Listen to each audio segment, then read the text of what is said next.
नमस्कार मित्रांनो, GK/GS 1000 क्वेश्चनच्या मॅरेथॉनमध्ये पाठ तिसऱ्यामध्ये आपलं स्वागत आहे. स्पर्धा परीक्षा कधी कठीण नाही, तर त्याची तयारी योग्य दिशेने तुमची निवड ही नक्की होणार आहे. आजचे हे 50 प्रश्न तुम्हाला तुमचे वेग, अचूकता आणि अभ्यासाची खोली या तिन्ही गोष्टींना टॉप लेवलवर घेऊन जाणार आहेत. तर एकच विनंती आहे, व्हिडिओ सुरुवातीपासून शेवटपर्यंत बघा, कारण मॅरेथॉन पेपरला तुमच्या सराव नाही तर ती परीक्षा तुमची जर्नी ही धारदार बनवणार आहे. तर चला सुरू करूया तुमच्या सिलेक्शन जर्नीचा सर्वात मोठा GK/GS 1000 क्वेश्चन्सचा मॅरेथॉनमधील पाठ तिसरा. तर मित्रांनो, यामध्ये आता मी पहिला पाठ घेत आहे इतिहास. तर याच्यामध्ये पहिला प्रश्न आहे, छत्रपती शिवाजी महाराजांची पहिली कमांड स्ट्रक्चर आधारित सेना कोणत्या उद्देशाने स्थापन केली होती? तर ही सेना स्थापन केली होती स्वराज्याच्या सीमांचे रक्षण करण्यासाठी. ऑप्शन क्रमांक बी हे त्याचं बरोबर आन्सर आहे. पुढचा प्रश्न आहे, पानिपतच्या तिसऱ्या युद्धांचे सर्वात मोठे ऐतिहासिक परिणाम कोणते? तर तिसरे युद्ध झाले होते हे याच्यामध्ये मराठा साम्राज्याचा ऱ्हास सुरू झाला होता. ऑप्शन क्रमांक बी. आता तुम्ही मग कमेंटमध्ये मला सांगायचे तिसरे युद्ध कधी झाले होते, तिसरे युद्ध कधी झाले होते. प्रश्न तिसरा आहे, अकोला करार ॲक्ट मुख्यत्वे कोणाशी संबंधित आहे? तर हा करार सर्वात महत्त्वाचा आहे, दलित प्रतिनिधित्व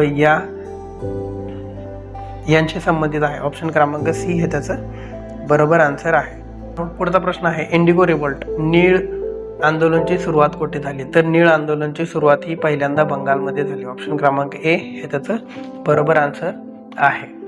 मित्रांनो, पुढचा प्रश्न आहे, प्रश्न 5वा, शिवकालीन असलेले बखर साहित्याचा मुख्य उद्देश काय होता? तर याचा मुख्य उद्देश होता नोंद आणि राज्य प्रशासनाची नोंद ठेवण्यासाठी.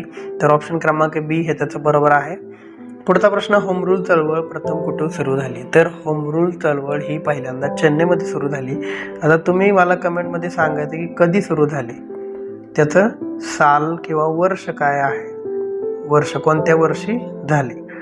पुढचा प्रश्न आहे 7वा, डिवाइड अँड रूल धोरण अधिकृतपणे प्रथम कोणी लागू केले? तर डिवाइड अँड रूल हे अधिकृतपणे पहिल्यांदा लॉर्ड रॉबर्ट क्लाइव्ह यांनी सुरू केले.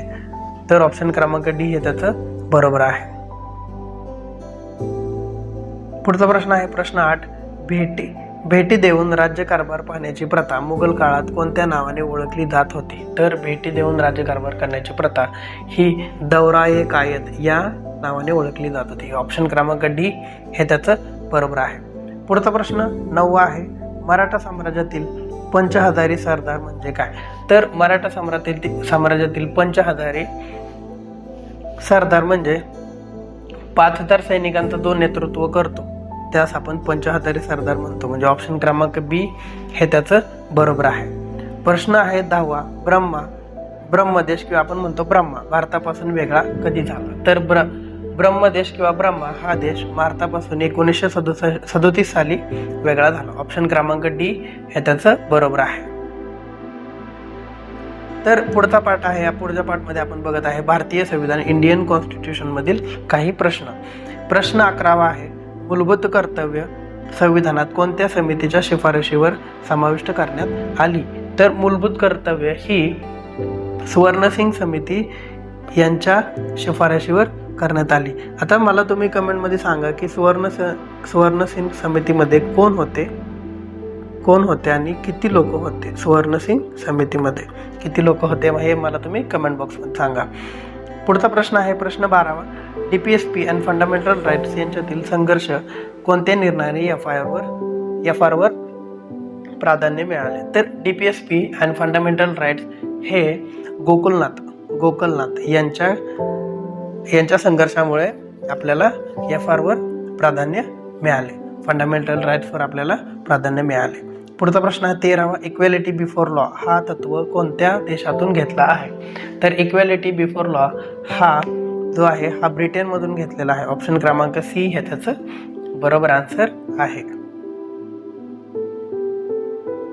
पुढचा प्रश्न आहे, प्रश्न 14वा, बेसिक स्ट्रक्चर ऑफ डॉक्ट्राइन कोणत्या खटल्यात उदयास आले? तर बेसिक स्ट्रक्चर ऑफ डॉक्ट्राइन हे केशवानंद भारती ऑप्शन क्रमांक सी यांच्या खटल्यामध्ये उदयास आले.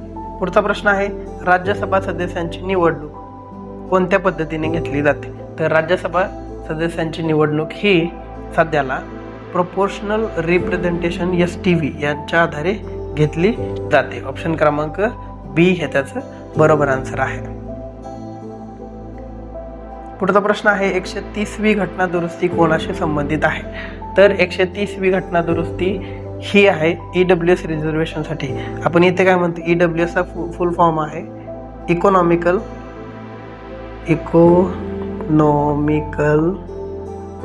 वीक क्लास, हा त्याचा फुल फॉर्म आहे इकॉनॉमिकल वीक क्लास. ऑप्शन क्रमांक सी हे त्याचं बरोबर आहे. पुढचा प्रश्न आहे 17. भारतातील संवैधानिक कायद्यांचे संरक्षण कोण करतो? तर भारतातील संविधानाचे कायद्यांचे संरक्षण हे सर्वोच्च न्यायालय करतं, म्हणजे आपण काय म्हणतो याला सुप्रीम कोर्ट. ऑप्शन क्रमांक बी हे त्याचं बरोबर आहे. पुढचा प्रश्न आहे केंद्रीय पातळीवर पब्लिक अकाउंट्स कमिटीचा अध्यक्ष कोण असतो? तर केंद्रीय पातळीवर सर्वात महत्त्वाचा अध्यक्ष असतो विरोधी पक्ष. ऑप्शन क्रमांक सी हे त्याचं बरोबर आहे. संविधानातील सिंगल सिटिझनशिप संकल्पना कोणत्या देशाशी प्रेरित आहे? तर ही आहे UK, युनायटेड किंगडम. ऑप्शन क्रमांक बी हे त्याचं बरोबर आहे. पुढचा प्रश्न आहे 20. पंतप्रधानांची निवडणूक कोण करतो?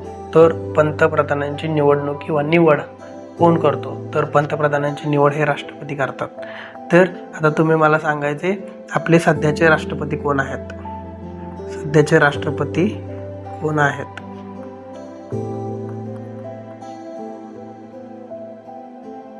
आता पुढचा मी सेट घेत आहे महाराष्ट्राच्या भूगोलवरती. त्यास आपण काय म्हणतो महाराष्ट्र जिओग्राफी. प्रश्न आहे महाराष्ट्रातील सर्वात मोठे खाऱ्या पाण्याचे सरोवर कोणते?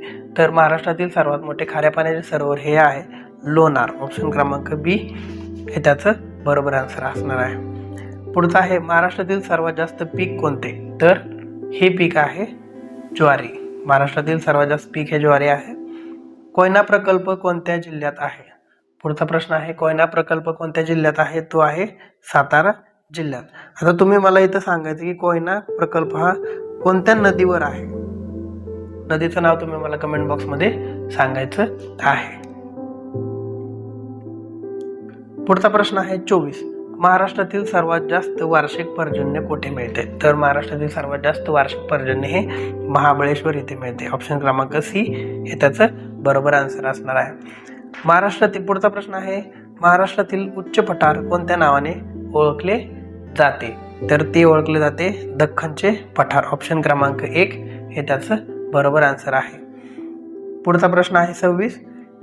कडक उन्हाचा पट्टा महाराष्ट्रात प्रामुख्याने कुठे मिळतो? तर सर्वात जास्त ऊन मिळतं हे विदर्भात. ऑप्शन क्रमांक बी हे त्याचं बरोबर आन्सर आहे. पुढचा प्रश्न आहे सह्याद्री पर्वतातील सर्वोच्च शिखर कोणते? तर सह्याद्री पर्वतामधील आता आपल्याला विचारलं आहे सह्याद्री पर्वतामधील तर सर्वात मोठं आहे कळसूबाई. पुढचा प्रश्न आहे महाराष्ट्रातील सर्वात जास्त लोकसंख्या घटनेचा आकडा कोणत्या भागात आहे? लोकसंख्या घनतेचा आकडा सर्वात जास्त कुठे आहे? मुंबई महानगर क्षेत्र. ऑप्शन क्रमांक सी हे त्याचं बरोबर आन्सर आहे. पुढचा प्रश्न आहे वाशिष्ठी नदी कोणत्या समुद्रात मिळते? तर वाशिष्ठी नदी ही मिळते अरेबियन सी मध्ये. ऑप्शन क्रमांक बी हे त्याचं बरोबर आन्सर असणार आहे. पुढचा प्रश्न आहे 30. महाराष्ट्रातील सुपीक काळी माती कोणत्या ज्वालामुखीपासून तयार झाली आहे? तर महाराष्ट्रातील सुपीक काळी माती कोणत्या ज्वालामुखीपासून तयार झाली? तर ती झालेली आहे डेक्कन ट्रॅप या नावाच्या ज्वालामुखीपासून. ऑप्शन क्रमांक सी हे त्याचं बरोबर आन्सर आहे. आता पुढचा मी पाठ घेतलेला आहे करंट अफेअर्स आणि जनरल GK/GS 2025 मधील. तर 31वा प्रश्न आहे 2025 मध्ये भारताने सुरू केलेले नॅशनल ड्रोन कॉरिडॉर कोणत्या उद्देशासाठी आहे? तर हे महत्त्वाचे आहे लॉजिस्टिक व डिलिव्हरी या क्षेत्रामध्ये सर्वात जास्त आपण उपयोग केलेला आहे.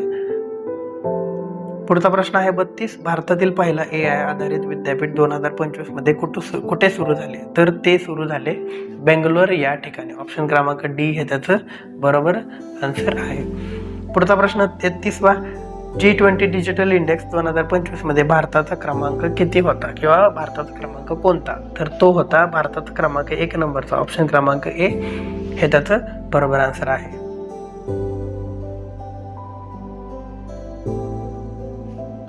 पुढचा प्रश्न, भारतातील सर्वात मोठे जलसंकलन क्षेत्र कोणत्या नदीचे आहे? तर सर्वात मोठे जलसंकलन क्षेत्र हे गंगा नदीचे आहे. ऑप्शन क्रमांक डी हे त्याचं बरोबर आन्सर आहे. पुढचा प्रश्न, 2025 मध्ये भारतातील सर्वात वेगाने वाढणारा उद्योग कोणता घोषित झालेला आहे? तर सर्वात जास्त उद्योग वाढलेला आहे EV आणि हायड्रोजन मोबिलिटी. ऑप्शन क्रमांक 1 हे त्याचं बरोबर आन्सर आहे. पुढचा प्रश्न आहे, ब्ल्यू इकॉनॉमी पॉलिसी 2025 चा मुख्य उद्देश काय आहे? तर ब्ल्यू इकॉनॉमीचा सर्वात महत्त्वाचा उद्देश आहे समुद्रातील संसाधनांचे शाश्वत व्यवस्थापन करणे. ऑप्शन क्रमांक बी हे त्याचं बरोबर उत्तर आहे. पुढचा प्रश्न आहे 37, पहिली भारतीय क्वांटम सॅटेलाइट प्रणाली कोणाच्या नावाने ओळखली जाते? तर पहिली क्वांटम सॅटेलाइट ही भारतनेट क्यू या नावाने ओळखली जाते. ऑप्शन क्रमांक ए हे त्याचं बरोबर आन्सर आहे. पुढचा प्रश्न आहे, 2025 मध्ये भारतातील सर्वाधिक सायबर गुन्हेगारी कोणत्या क्षेत्राशी संबंधित झाली आहे? तर सर्वाधिक सायबर गुन्हेगारी ही झालेली आहे ही UPI फ्रॉड, पैसे लिंक पाठवा आणि त्याच्यावरून पैसे आपले अकाउंटमधून कट होतात. तर ऑप्शन क्रमांक बी हे त्याचं बरोबर आन्सर आहे. भारताने हायड्रोजन ब्लेंडिंग 2025 मध्ये कुठे सुरू केले? तर भारताने हायड्रोजन ब्लेंडिंग हे नॅचरल गॅस पाईपलाईन. ऑप्शन क्रमांक बी हे त्याचं बरोबर आन्सर आहे. पुढचा प्रश्न आहे 40, 2025 मधील राष्ट्रीय शिक्षण धोरणानुसार विद्यार्थ्यांना कोणत्या सुविधा देण्यात आली आहे?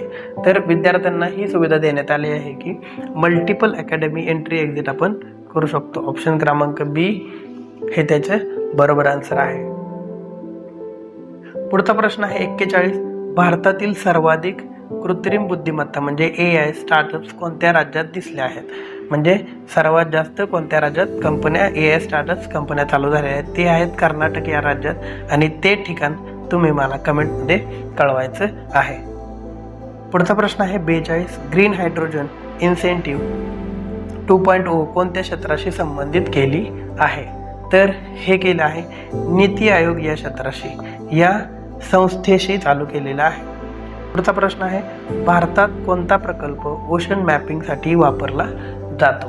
तर भारतात हा प्रकल्प आहे की समृद्धयान मत्स्य 6000 या नावाने मॅपिंग करून तो वापरला जातो. ऑप्शन क्रमांक बी हे त्याचं बरोबर आन्सर आहे. पुढचा प्रश्न आहे, भारताचा GDP सर्वाधिक योगदान करणारा कोणता घटक आहे? तर भारताच्या GDP मध्ये सर्वाधिक घटक आहे तो आहे सर्व्हिस सेक्टरचा, सेवा. आपण काय म्हणतो, सेवा क्षेत्राचा सर्वात जास्त योगदान आहे. पुढचा प्रश्न आहे 45वा, 2025 मध्ये लागू झालेल्या डिजिटल इंडिया ऍक्ट नुसार कोणते नियम लागू झाले? तर याच्यामध्ये सर्वात महत्त्वाचा नियम हा चालू झाला की डीप फेक आणि AI वरती नियंत्रण असणं हे गरजेचं आहे, म्हणून हा नियम सरकारने चालू केला आहे.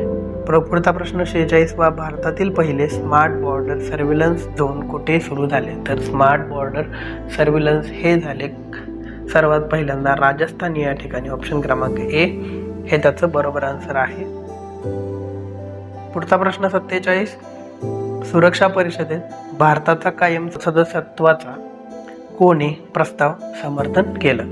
तर प्रस्तावाचं समर्थन सगळ्यांनी केलं आहे, जसे की USA पण केलं, जपानने केलं आणि फ्रान्सने केलं. म्हणजे याचा आन्सर आहे all of the above. Option क्रमांक डी हे त्याचं बरोबर आन्सर आहे. पुढचा प्रश्न आहे 48, 2025 मध्ये भारताच्या सर्वाधिक निर्यातीत कोणत्या क्षेत्राचा जास्त हिस्सा होता? तर तो आहे फार्मा आणि वॅक्सिन या दोन क्षेत्रांचा सर्वात जास्त उपयोग होता. ऑप्शन क्रमांक 1 हे त्याचं बरोबर आहे. पुढचा आहे प्रश्न 49, भारतात 2025 मध्ये सुरू केलेला नॅशनल सॉइल DNA डेटाबेस कोणासाठी आहे? तर हा आहे शेती व मृदा संशोधनसाठी. ऑप्शन क्रमांक बी हे त्याचं बरोबर आन्सर आहे. पुढचा आणि शेवटचा प्रश्न, 2025 मध्ये नागरिकांना ओळखपत्र, बँक खाते व आरोग्य कार्ड मिळवून देणारी सुव्यवस्था कोणत्या नावाने ओळखली जाते? तर ती कोणत्या नावाने ओळखली जाते? तर त्याचं आपण नाव असं म्हणू शकतो की one nation and one identity या नावाने ओळखली जाते. ऑप्शन क्रमांक बी हे त्याचं बरोबर आन्सर आहे.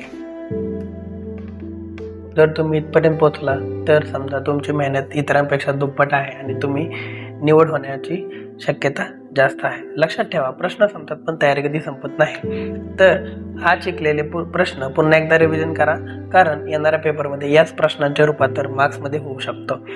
जर आता सेशन आपल्यासाठी उपयुक्त वाटला तर लाईक करा, कमेंटमध्ये तुमचा स्कोर सांगा आणि अशा दमदार कमेंटसाठी चॅनलला सबस्क्राईब करा आणि बेल आयकॉन दाबायला विसरू नका. तर चला मग उद्या भेटूया एका नवीन प्रॅक्टिस सेटसोबत. तयारी सुरू ठेवा, स्वप्नांवर विश्वास ठेवा आणि सिलेक्शन जवळ आणू. जय हिंद, जय महाराष्ट्र.